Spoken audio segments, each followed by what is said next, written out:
Hello guys! Ito nga pala yung na-rescue natin na puppy sa basurahan. Nakalagay sa karton, basang-basa, kawawa oh. At ngayon, medyo 2 days na siya sa atin ngayon. At medyo naka-recover na siya. Binabattle feed ko nga pala siya. At nakikita ko naman yung improvement sa kanya. Ayan, napakakulit nga niya dyan. Ayan. At medyo nahirapan nga ako yung battle feed sa kanya kasi ang dinedede niya yung kamay ko. Ayan, sobrang kulit niya. Sobrang kulit niya na. At sobrang happy ko naman dahil ayan, nakikita ko yung improvement niya. Malakas na siya kumain. Ayan. Guys, paki-comment naman kung anong lahi ng aso to. Aspin, Askal. Ay, parehas lang pala yun. Same lang pala yun. Ayan, nahihirapan na nga ako padidiin kasi hindi pa siya masyadong sanay sa bote. Masyado atang malaking nipple na nabili ko. Ayan nga pala yung battle na yan. Yan yung ginamit ng mga anak ko. Baby pa sila, tapos bumili na lang ako ng nipple. Ayan, napadinedede na siya. Pero medyo nahihirapan pa siya dahil lang pilit niyang dinedede yung kamay ko.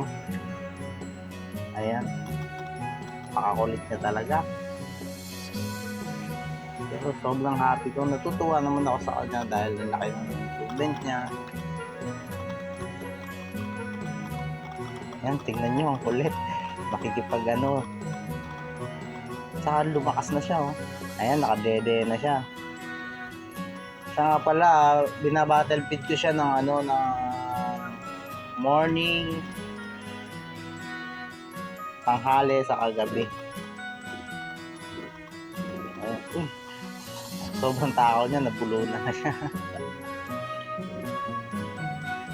Ayan, sobrang kulit at ang cute niya.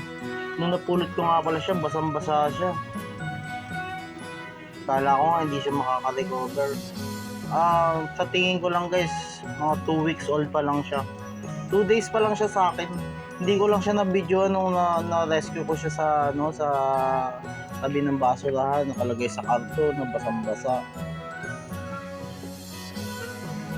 Sobrang naawa talaga ako sa kanya kaya kinuha ko. So, tutulungan ko kasi nakakawa, may buhay din siya. Siya nga pala, shoutout dun sa nag-ano sa kanya, nag-iwan sa kanya doon. Sana yung konsyensya mo meron pa. Ayan o, saya-saya niya. Naubos na niya pala yung nasa hindi ko siya masyadong binubusog para hindi siya ma-empacho. Gamit ko palang gatas sa kanya, Bear Brand kasi alam mo naman, low budget ka lang tayo.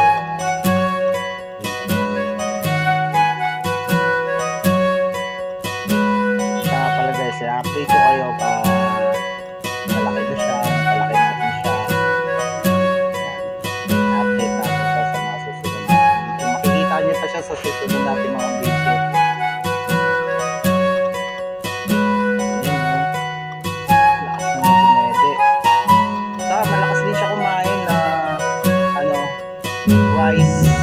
Rice na may mga sabaw-sabaw yung pinapakain ko sa kanya.